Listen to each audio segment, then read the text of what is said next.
great pleasure to have Professor Niarchos with us, not least because he was my professor as an undergraduate student at the University of Athens. I had the pleasure to take his courses, and I have to say that they were among those that really marked my student career and my decision to become a political scientist. He was the professor of political philosophy or political theory, and it's through his lectures and attending his courses that I was able to first get a sense and start reading the classical texts of political philosophy and developing a sense of what the roots of political science are.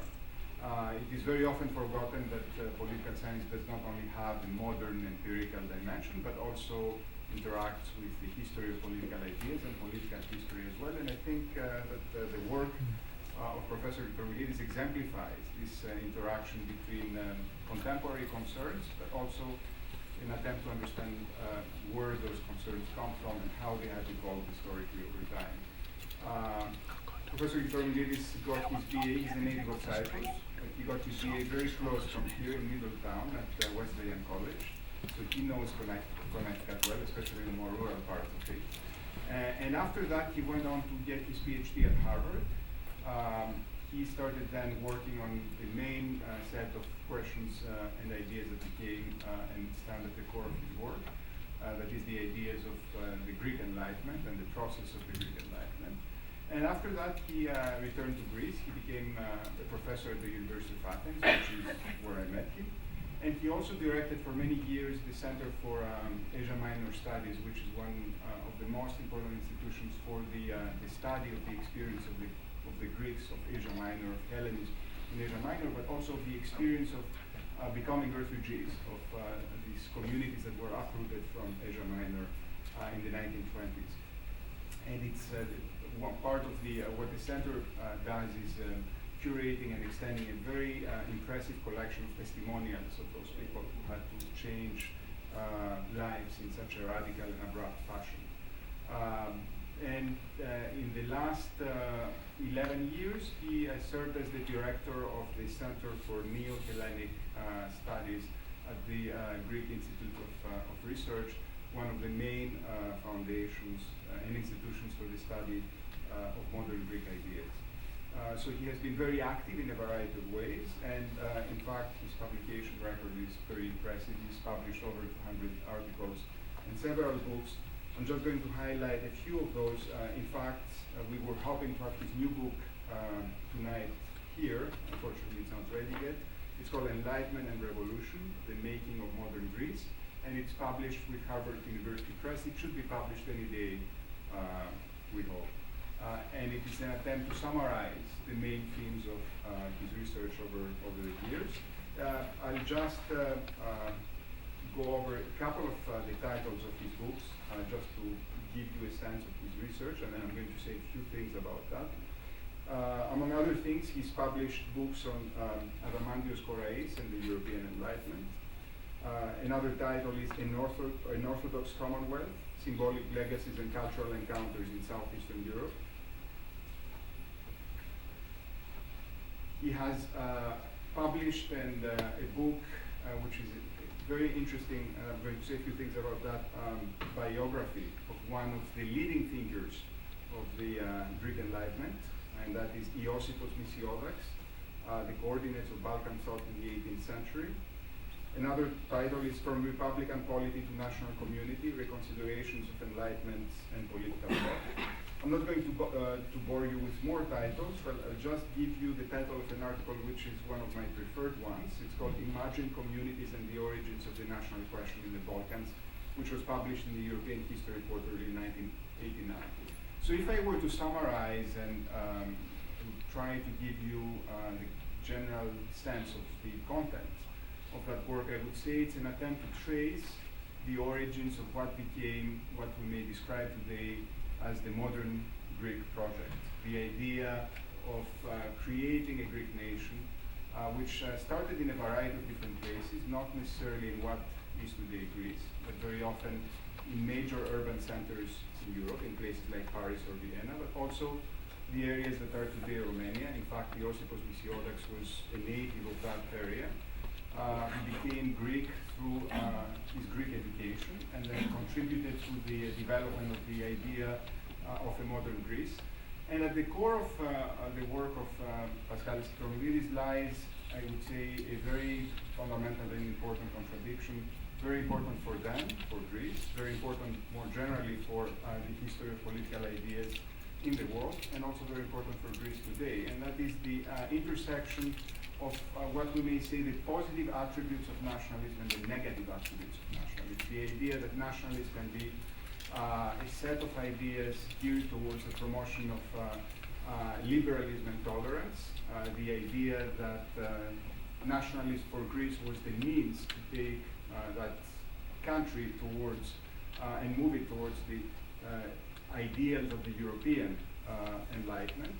And on the other hand, the more romantic, darker, and more authoritarian and intolerant perception of nationalism that is exclusive.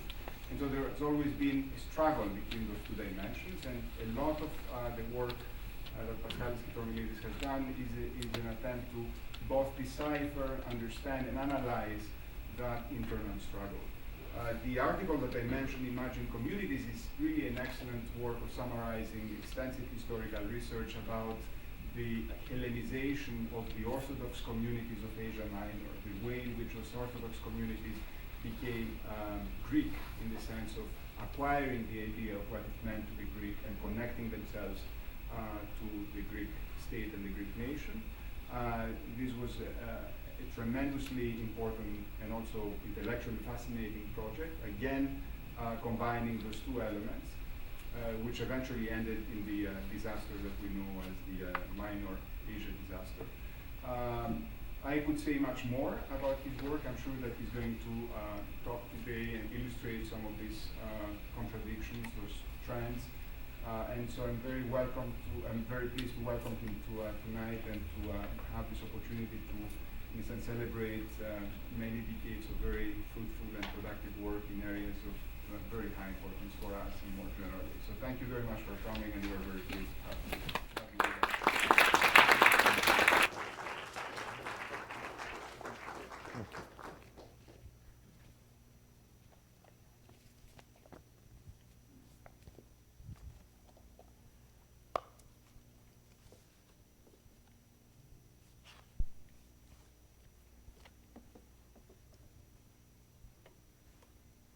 Well, thank you very much, Stati. It's a very great pleasure and honor for me to be here with you today. I think I have to set this up.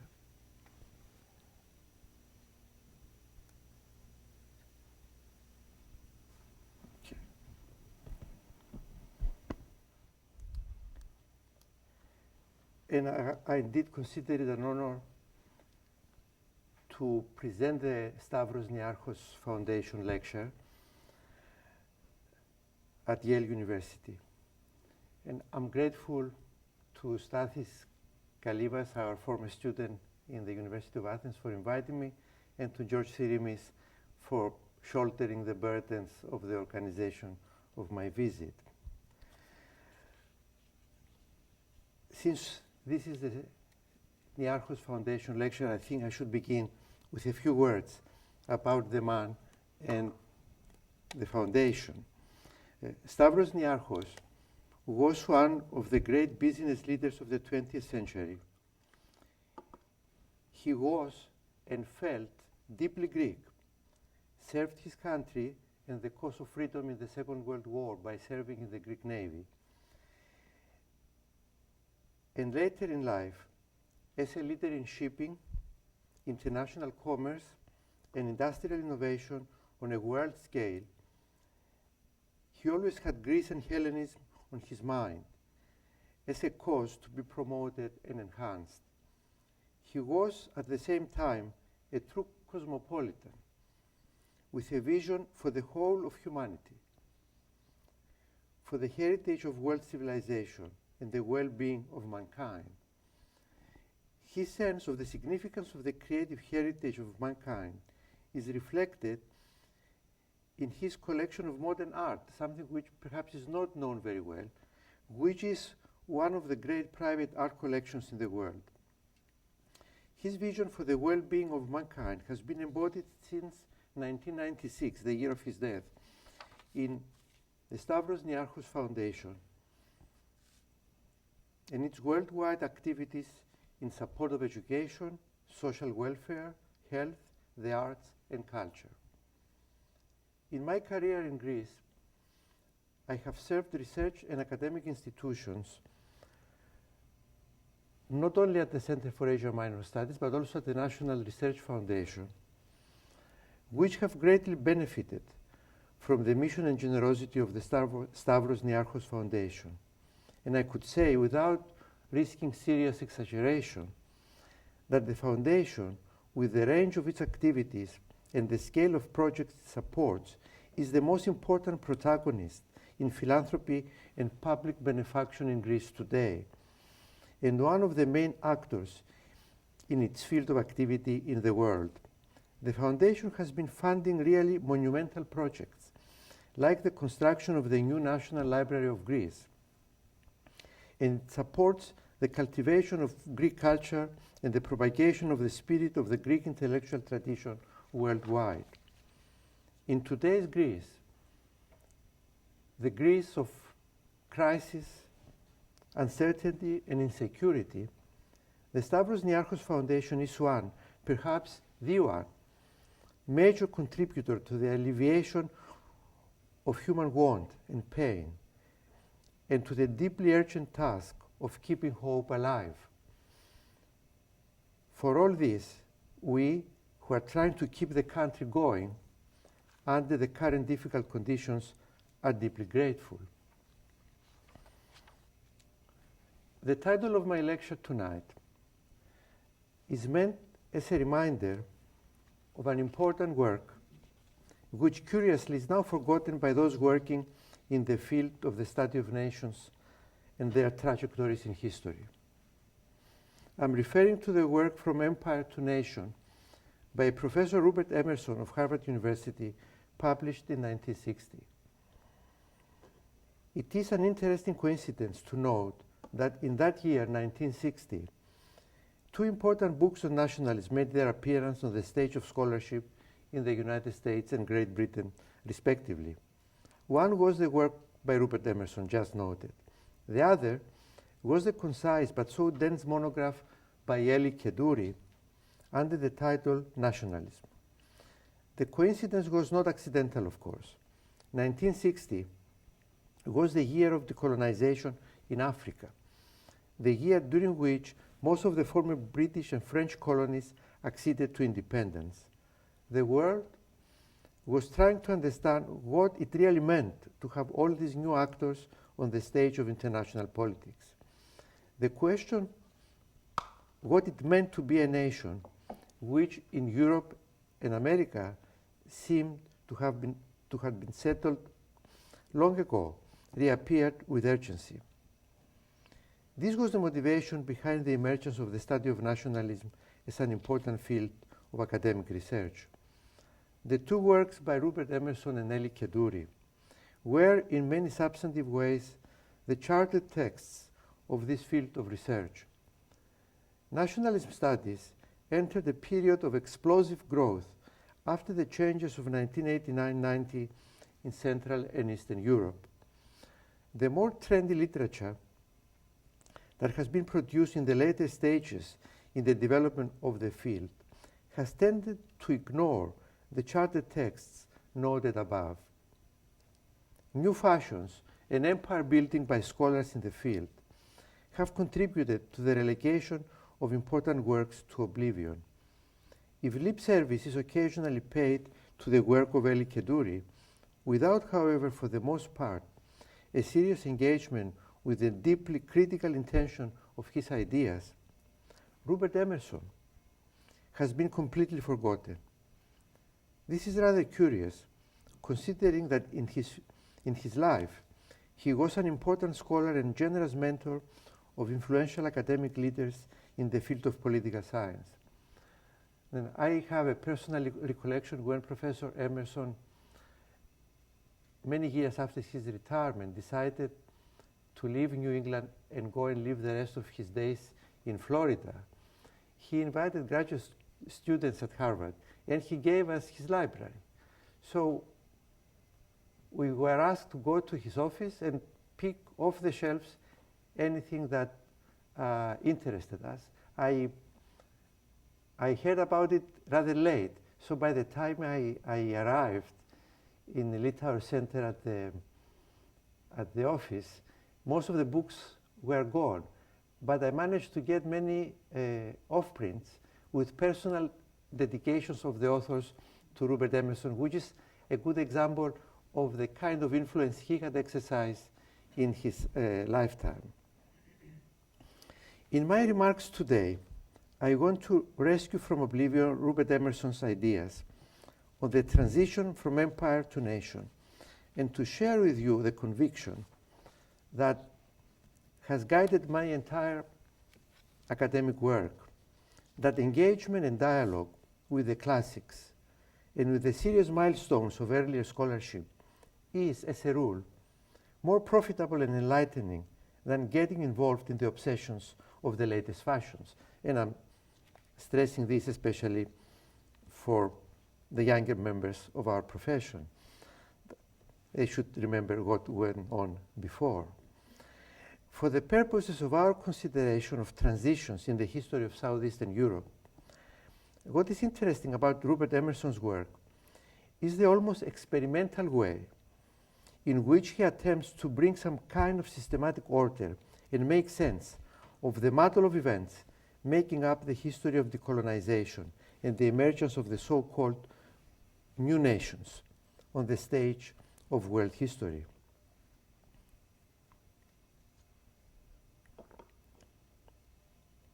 First of all, he attempts to come to grips with the ever-elusive question of what constitutes a nation, examining the various factors that shaped a national community and the theories and ideologies that were put forward in Europe and the Third World in order to explain the phenomenon of national assertion. He refers critically to theories of the nation from Renan to Gandhi and Nehru and many others, and encourages the rethinking of the conventional tenets implicated in the imperative to cultivate national cohesion, a very real need in the construction of the structures of the new nations. Emerson does not shy away from normative issues either. He raises the two critical issues connected with the politics of nationalism, its implications for democracy and the question of self-determination. On both these critical issues, he dispels many illusions and points to the serious dilemmas that arise in practice, as for instance in connection with the issue of self-determination in plural societies, a real test in the normative claims of nationalism, something that my own native island of Cyprus has experienced very painfully. It is interesting, but also, I think, revealing to know that self-determination, which is nationalism's major normative claim, also provided the focus of Elie Kedouris's critical reflections, which brought forward the philosophical antinomies involved in the concept. I think I have said enough to justify my claim that reflecting on what earlier scholarship has to tell us is instructive and sobering in an age dominated by the force of trendiness and the jargon of intellectual and academic fashion.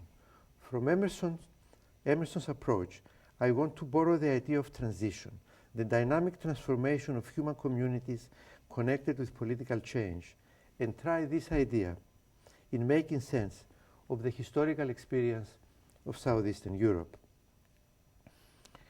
Viewed in a long-term historical perspective, the modern history of Southeastern Europe could be seen to extend between the milestones of two sets of transitions. One is the transition from medieval Christian empires to the monocratic rule exercised in the region by the Ottoman Empire for about 5 centuries.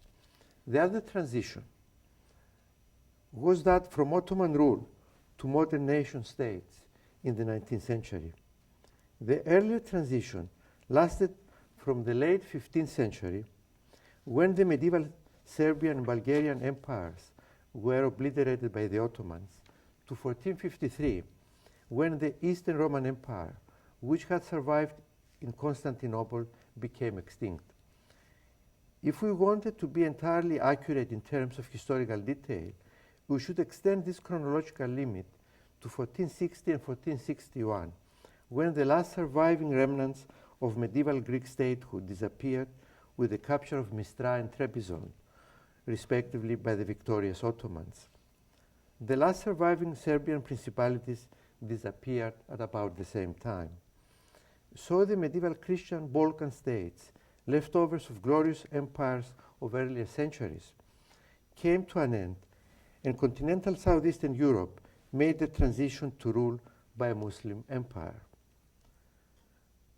What precisely was involved in this transition, and what it meant for the life of the peasant masses, which made up the vast majority of the Christian subjects of the new empire, is a quite complex story, which is not easy to reconstruct.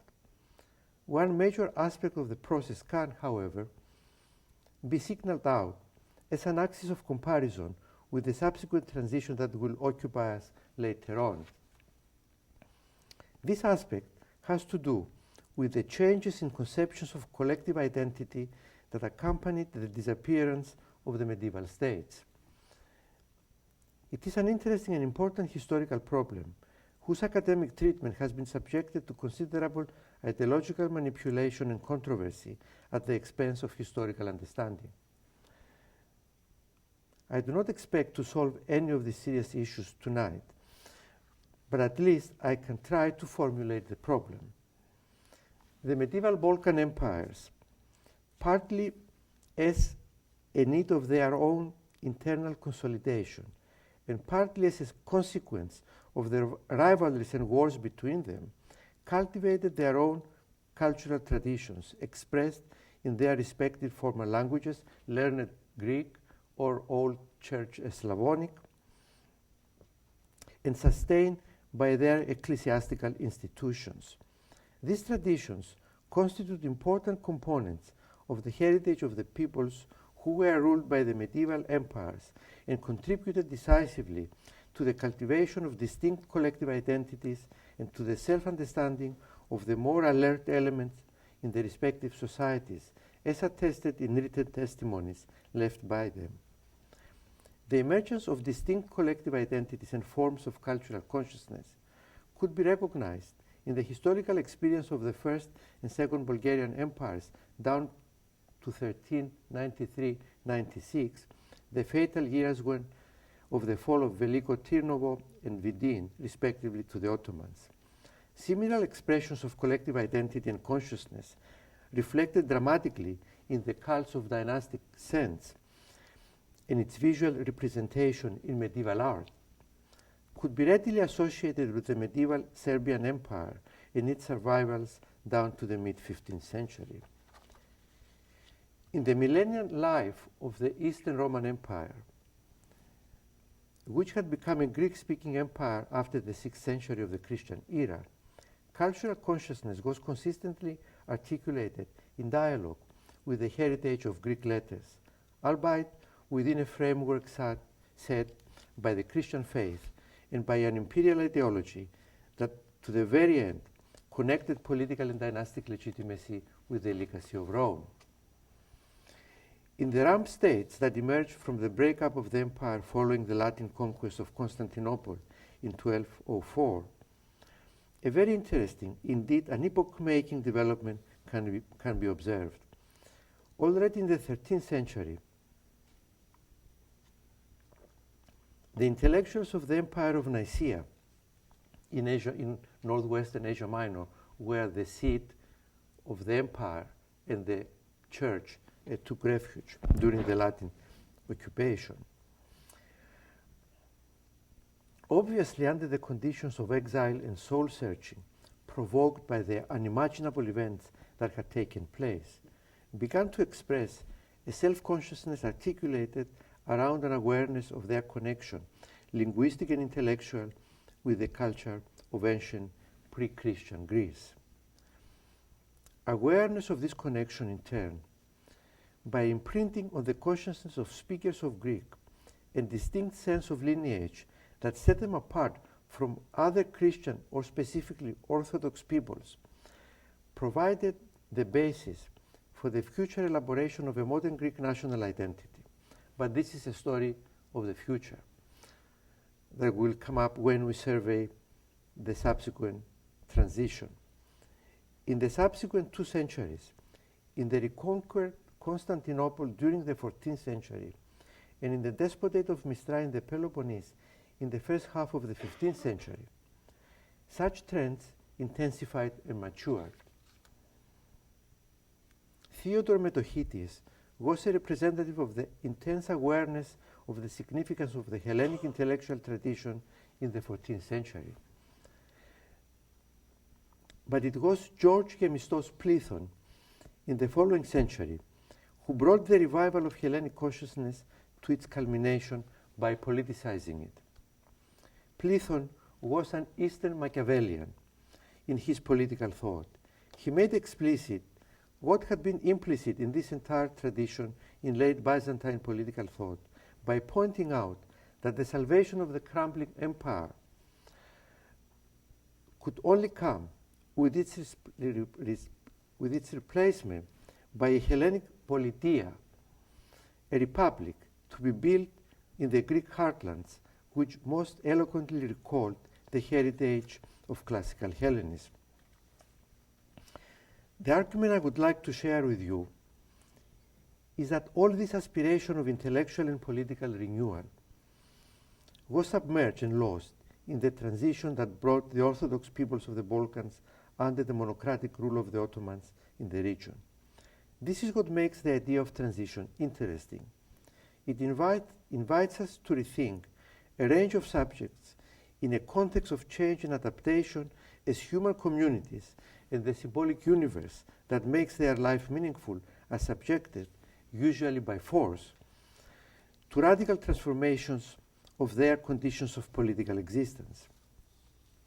Let us consider first the cultural loss that occurred in this transformation, and then the new symbolic universe that replaced it. What was lost in the transition from Christian to Ottoman imperial rule in Southeastern Europe was not only the last remnants of medieval statehood,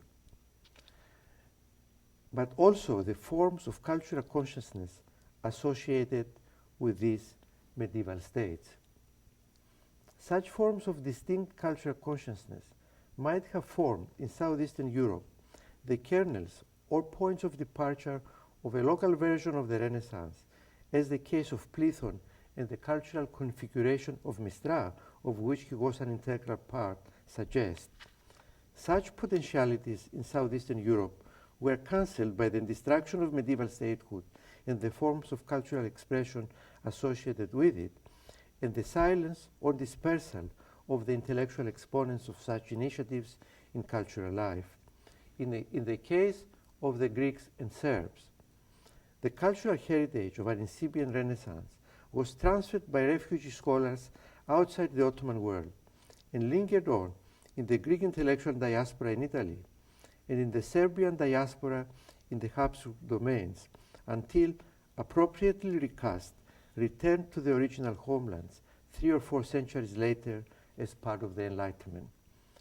That is a different story, however, and forms part of another transition that took place later.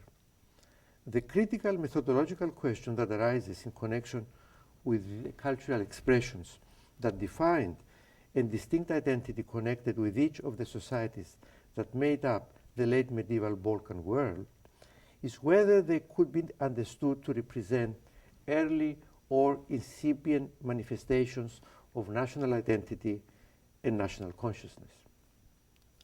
Both the Serbian and the Bulgarian instances have been described in such terms, not only by nationalist scholarship in the home societies, but by leading exponents of Western scholarship as well.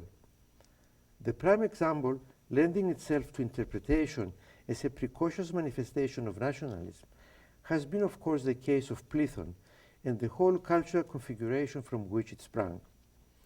Recent scholarship, in particular, by a younger generation of intellectual historians of Byzantium, tend to regard this manifestation of political thought unequivocally as an expression of Greek nationalism.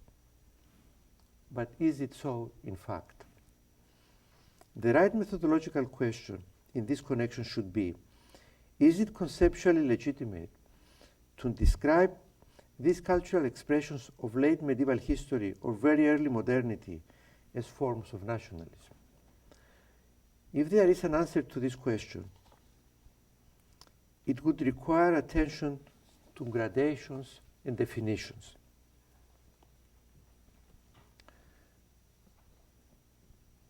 Whether you can detect national feeling or not depends on how we choose to define the nation.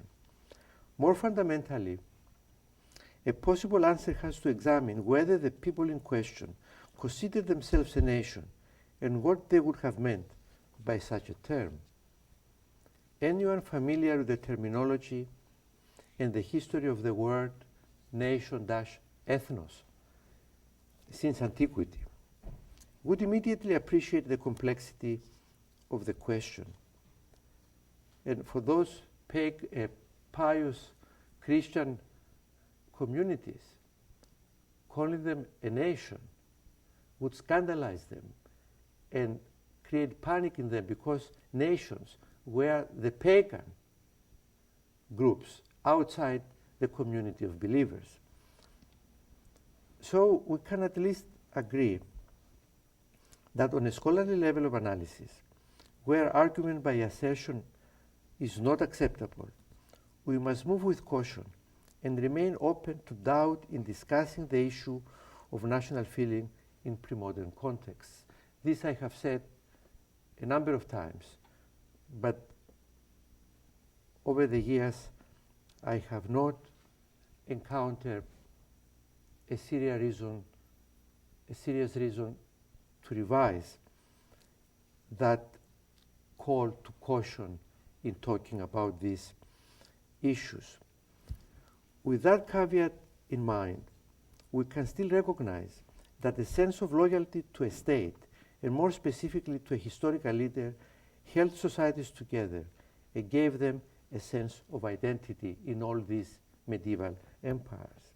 Leaders, including emperors of the Roman Empire, could often be tyrannical, true despots.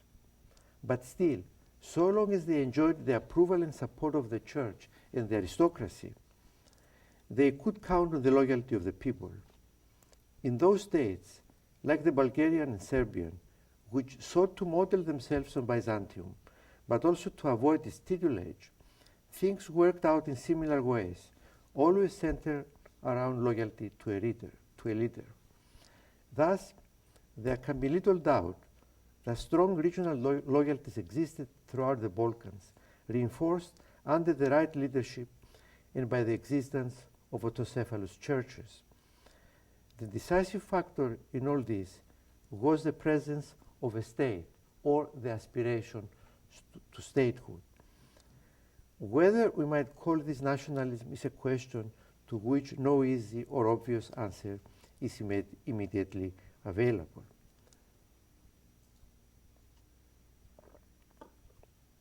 For the moment, what should retain our attention should be the outcome of the transition we have been describing. This is best illustrated by what happened in the Bulgarian lands. Following the conquest, the cultural awareness noticeable in medieval Orthodox Bulgarian culture was lost. In this case, there was no diaspora in which a tradition of cultural expression might have migrated. Whatever could survive of the tradition lingered on in Orthodox monasteries, not only in Bulgaria, but also in the Bulgarian foundation Mount Athos, Zographou Monastery, until falling standards of literacy and learning relegated all that to oblivion, to the point that they could not read their own medieval texts.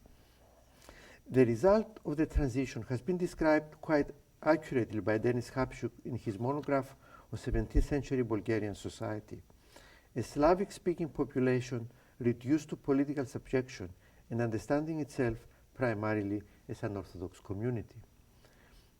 The Bulgarian case could be considered an ideal type, which, however, was not confined to the Bulgarian lands. It represented the condition of the Orthodox subjects of the Ottoman Empire, especially the peasantry, throughout southeastern Europe, in the Serbian heartlands, in the mountains and the plains of Greece. In some Greek islands and coastal cities, and in the large urban centers, of course, the picture could appear modified and more complex, but in broad outline, the condition of the Christian subjects of the Ottoman Empire was that of a peasant people subsisting on agriculture and animal husbandry and understanding the world and itself in religious terms, regardless of the vernacular language spoken in daily life. This was the end product of the transition between empires, a transition that in fact postponed the coming of modernity for the mass of Balkan society for at least 3 centuries. Let us now turn to another transition, a process of change that brought an end to the condition of society generated by the earlier transition we have sketched in broad outline. This second transition is much better known and understood in historiography. It involved the breakup of Ottoman rule and of the unitary Orthodox society it brought about in southeastern Europe, and the emergence of independent nation-states in the region. The second transition was relatively shorter than the earlier protracted process of the consolidation of Ottoman rule, and it can be better understood and more easily interpreted because at this stage in the continuum of historical change, it is legitimate and meaningful to describe pertinent phenomena in national terms. The emergence of movements of national assertion under the impact of the Enlightenment in the late 18th and the early 19th century, the subsequent revolutions and wars of liberation, the emergence of nation-states and nation-building in southeastern Europe, whereby these new states consolidated their internal cohesion, led the local societies from a protracted Middle Age into the modern world, which for them was first and foremost a world of freedom. All this, incidentally, could be readily described and interpreted using the terminology and the conceptual apparatus developed by Rupert Emerson for the description of the emergence of the so-called new nations in the former colonial world. In the 19th century, the new nations were the newly independent or autonomous peoples of the Balkans, ancient populations that acceded to statehood and were seeking to define themselves by coming to terms with their history and with the constraints of the international order around them. In fact, nation building in the Balkans in the 19th century amounted to a real-life laboratory in which we can observe all the dynamic features of broader phenomena that since the 16th century had been producing the modern world.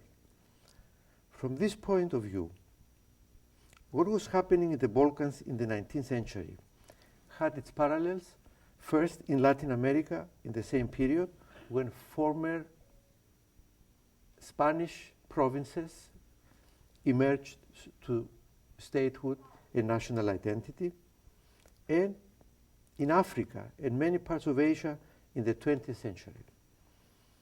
Looking at the transition from empire to nation in Africa in the mid-20th century can help us understand a great deal about the intricacies of similar processes in Eastern and Southeastern Europe in the previous century and vice versa. What primarily emerges from the comparison or parallel observation is the strong impression that nation building was a holistic process that encompassed and transformed the whole society, including the structures of its economic life. This, in fact, is the difference from the precocious expressions of national awareness observable in late medieval or very early modern contexts, which we noted earlier. Whereas the incidence of forms of intellectual expression that could be interpreted as national in content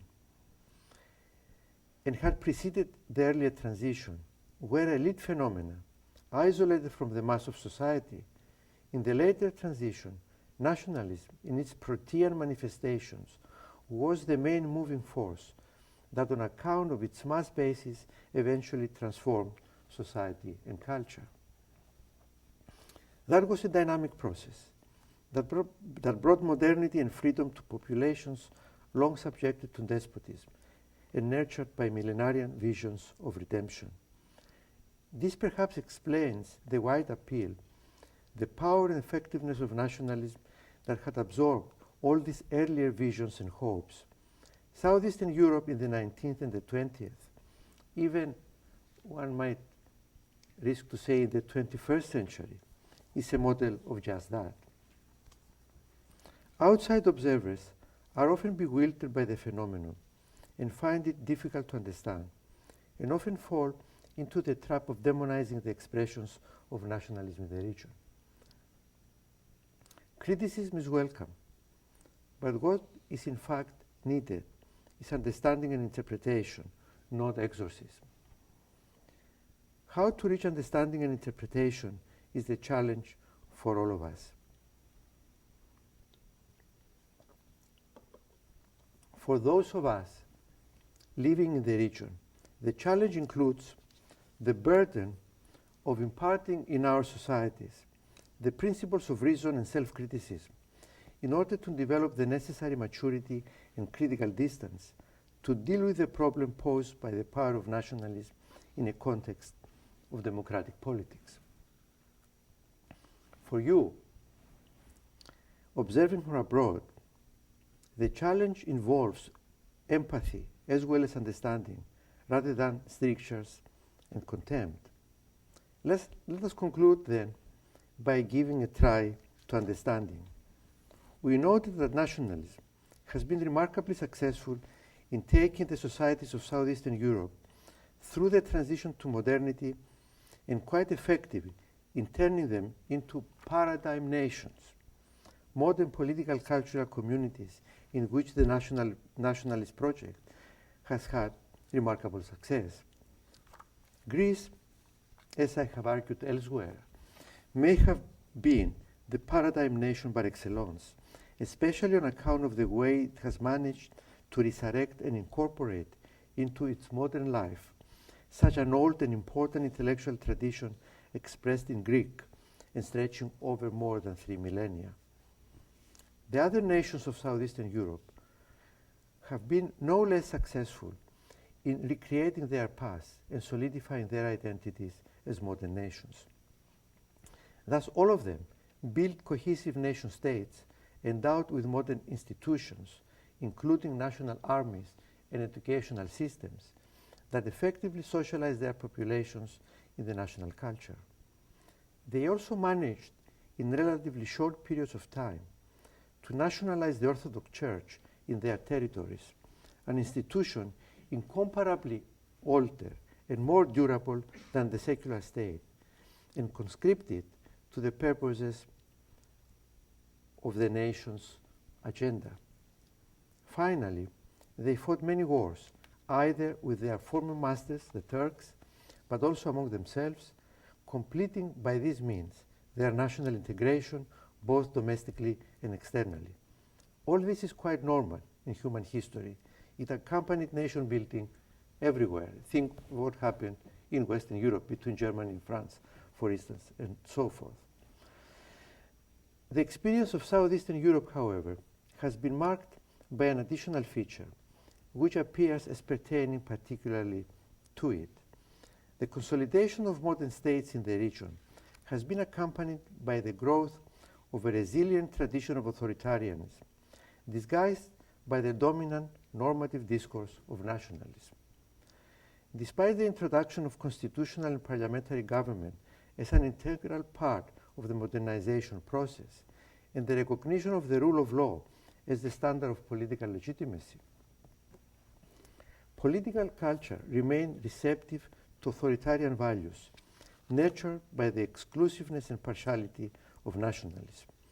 This is what needs to be explained in order to reach an understanding of the Southeast European experience as it emerged from the transition to modernity. I will not attempt to do this for the whole of Southeastern Europe at this point. I will limit myself to a few remarks about Greece. The subject has attracted considerable attention in historiography, especially from scholars writing in Greek, but I do not think that it has been satisfactorily resolved. I do not hope I can achieve that resolution at this moment either, but I could perhaps outline a few thoughts for you as an object of reflection. As I have already noted, nationalism was originally received in Greek culture as an integral part of the Enlightenment, as a hope of freedom and the establishment of the rule of law in the place of despotism. As a vision of freedom, nationalism provided the ideology of the Greek War of Independence. In the Greek kingdom, however, in the course of the 19th century, nationalism as an ideology of unrivaled psychological force, which had managed to absorb as well the psychological power of traditional religion by turning the Orthodox Church into a national church, served other purposes as well. It was enlisted primarily through the mechanisms of the modern state in the service of solidifying the social cohesion of a fragmented society based primarily on family values. Nationalism became the force that could mobilize this society, in which the Enlightenment, although fully developed in political thought earlier on, in political practice was blocked by pervasive patron-client relations from developing into a liberal political culture. As the dominant ideology around which the society cohered and made sense of itself, nationalism required consensus and could tolerate dissent and disagreement only with great difficulty, if at all. So gradually, the Greek idea of freedom as a normative ideal lost from its content the ideas of civil liberties, individual rights, and toleration. All of them guaranteed, of course, in successive Greek constitutions, and remained only a rhetorical celebration of the liberty of the nation as a corporate historical protagonist. This is what made nationalism authoritarian and injected it with a good dose of hypocrisy, in that it disguised behind its corporatist discourse the extreme self-seeking and indifference to the public good, motivating a society centered on family interests and operating through patron-client relations in its public life. It is, I suggest, these questions that must be confronted by normative political theory when it turns to the consideration of nationalism and attempts to rehabilitate it as a form of public discourse focusing on values other than those of possessive individualism. On this level, the theory of nationalism confronts the issues posed by John Stuart Mill's theory of liberty. The answers often propounded by liberal nationalism cannot be credible unless they come to terms with Tocqueville's worries and warnings about the dangers to liberty in mass society.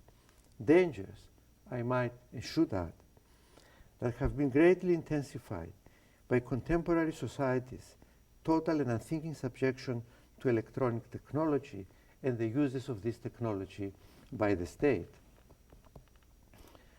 Greece's achievements and failures as an independent state are primarily connected with the force of nationalism as a source of meaning, or to remember another great social theorist, Clifford Geertz, as a cultural system.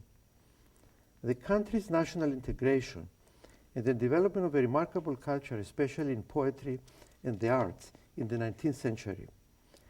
The great reform effort led by Eleftherios Venizelos and the liberation of Greek inhabited territories that gave the country its present geographical shape in the early 20th century. The epic resistance against the Nazi occupation during World War II were all due to the power of nationalism to inspire and mobilize Greek society.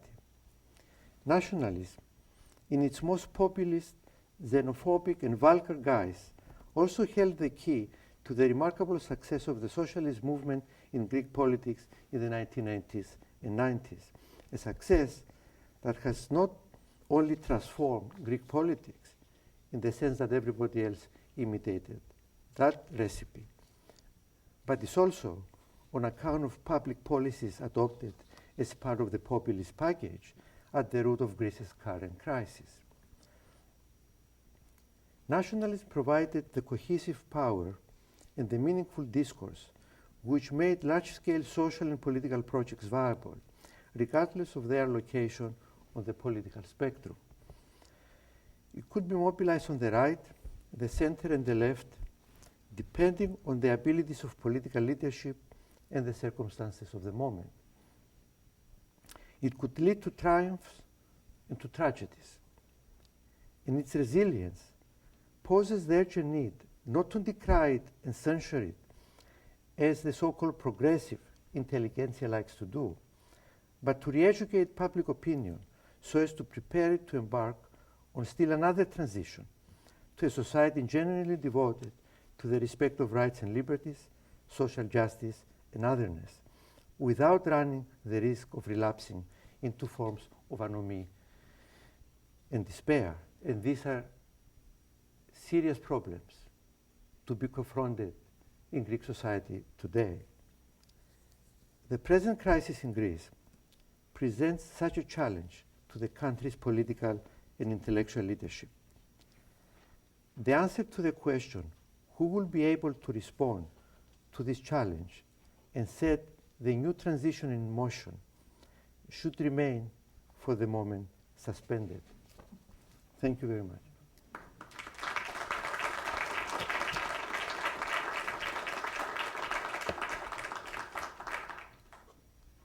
Perhaps we can take a few questions.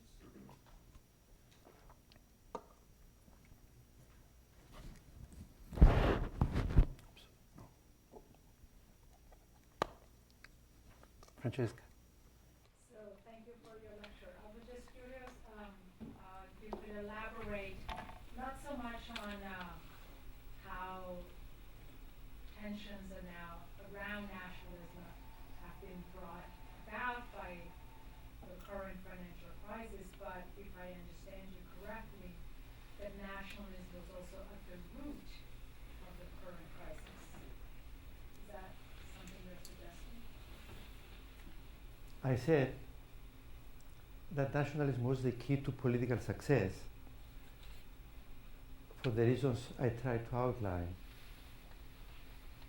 And that also can explain the enormous political success of the socialist movement or party in taking over the country and transforming its politics in a number of ways. Hadn't it been for the appeal of nationalism, that success had not been as large as it was. And because that government adopted policies which led the country to the brink of bankruptcy, nationalism is connected to the crisis in that indirect way. To clarify what I said. If you please, would you consider that the fact during the Ottoman years the nationalities under the Ottoman rule were considered just Christians, so to speak, was a premeditated effort by the Ottoman government to keep them under that general name in order to prolong their rule over them and demote the sense of national identity of any of them. Yeah. No, I don't think so. It was, if you describe the condition of all these Christian communities under Ottoman rule, but we cannot, you describe it accurately, but we cannot call this a premeditated policy of the Ottoman state to keep them down that way. The Ottoman state was interested in collecting taxes, especially the capitation tax, and that's why they allowed the Christian, Jewish, Armenian, and other Orthodox Christians, because Armenians are also Christian. Armenian, Jewish, and other communities to survive, to pay the tax and to cultivate the land. They did not care either about their intellectual life or their sense of identity. And of course, if that sense of identity occasionally led to some kind of disobedience or disloyalty to the state, many heads fell immediately.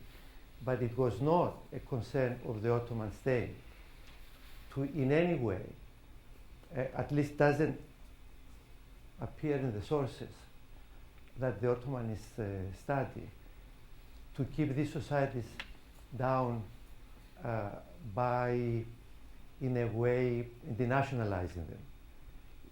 It happened very late, in the years of the French Revolution, when the French revolutionary armies invaded the empire in Egypt.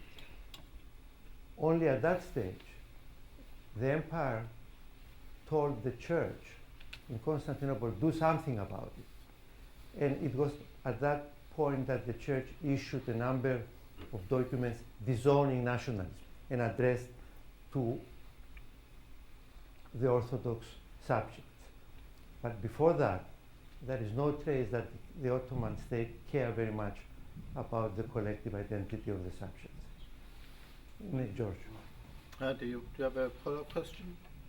Well, I concur with what you're saying, but wouldn't that be also the reason that the Ottoman Empire originally didn't care per se, because they were too strong militarily, and then during and after the French Revolution they started becoming much weaker, therefore they were looking for other venues in order to suppress the perhaps you can say that.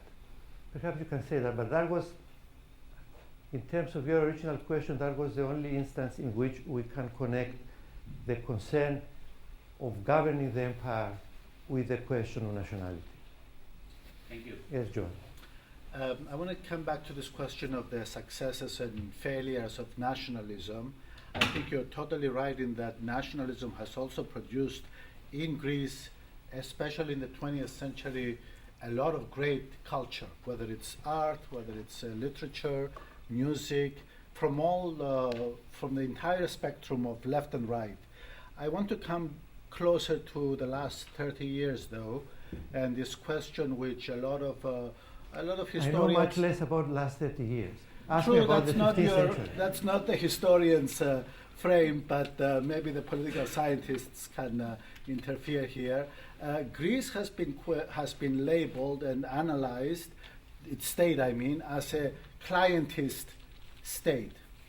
To me, that mostly speaks of the prevalence of another institution, which is the family and the extended family. So in certain ways, we can also say that nationalism failed at the civic level in the sense that Greeks never entirely believed that they're one homogeneous, harmonious brotherhood of citizens under the rule of equal law.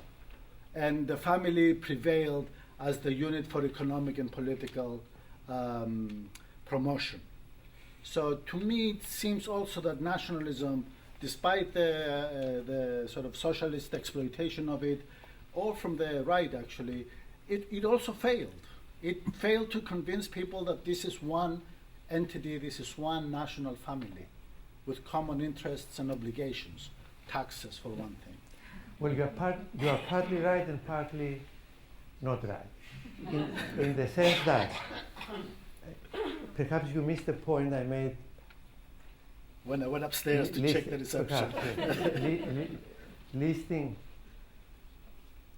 all those instances in the history of the modern Greek state in which you have important successes. And I made the connection that those successes were inspired and due to the power of nationalism to mobilize society. At the same time, as years go by, I very often remember a book which I read as a graduate student, another of those sort of classics of social science which are now forgotten, and which I didn't like at the time, and I didn't like, and many other sort of, like me, progressive graduate students from Europe studying in America, in a way found offensive. And that was a book not about Greece, but about Italy, by a sociologist, I think at the University of Chicago, Edward Banfield, who wrote under the evocative title Amoral Families, that described in southern Italy that the only motivation and only purpose giving meaning to life was the protection, the enhancement, the values, the progress of the family. I think that applies not only to the region which the author observed and wrote his book, but to what has been happening to a considerable extent in Greece, and I would say elsewhere also, but I limit myself to Greece, to Cyprus, to places like that. So, in a way, you have to rethink all of these questions, and of course appreciate the importance of the family, which has been a substitute of the non-existent welfare state. I mean, you have great affection for the family because you need the family to survive. It's not like Germany where you become, or Britain, when you're 18 years old, you're out of the house and on your own. In Greece, the family sustains the children, and where the state doesn't work, the family is a replacement. In the present crisis, this is a very important component of the way of coping with unemployment, loss of income, and so forth. So the family works, and then the family creates its own conditions. I think we have to rethink all of it. Not that Banfield was entirely correct in what he said about Italy, but it is a point of reflecting and reconsidering what we take as self-evident. So if we want to take the comparative perspective and examine the various Balkan or Southeastern European nationalisms and their emergence, you decided to focus on the similarities in their processes. But what would be the key differences between them, and what could perhaps could we learn from those differences in terms of highlighting specific processes that led to different outcomes? Well, For example, one of the things that really jumps out in terms of the experience of Greece on the one hand and the other Balkan countries is the absence of the communist experience. yes, of course. I think if you look at things in the sort of in the contemporary stage, that is without doubt the absolutely critical difference. That Greece was spared the communist experience and managed to survive and preserve its integrity and build a free society.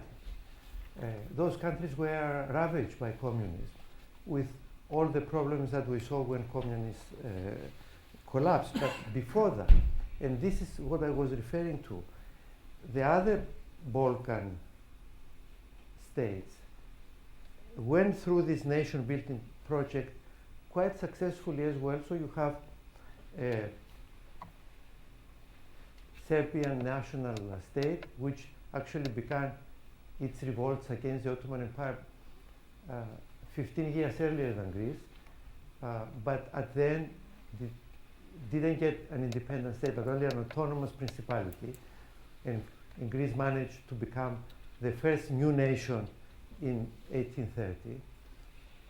And concurrently, Romania, which was a quite diverse social makeup, managed to build a very strong and cohesive national community.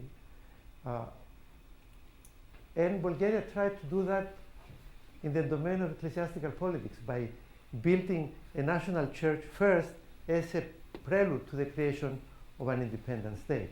In all these cases, you have this establishment of the code of nationalist values as the fundamental point of reference, defining and giving meaning to the society that was emerging and trying to build itself as a modern nation state. And this is what I say can explain the successes and the failures of these states. Now, whatever happened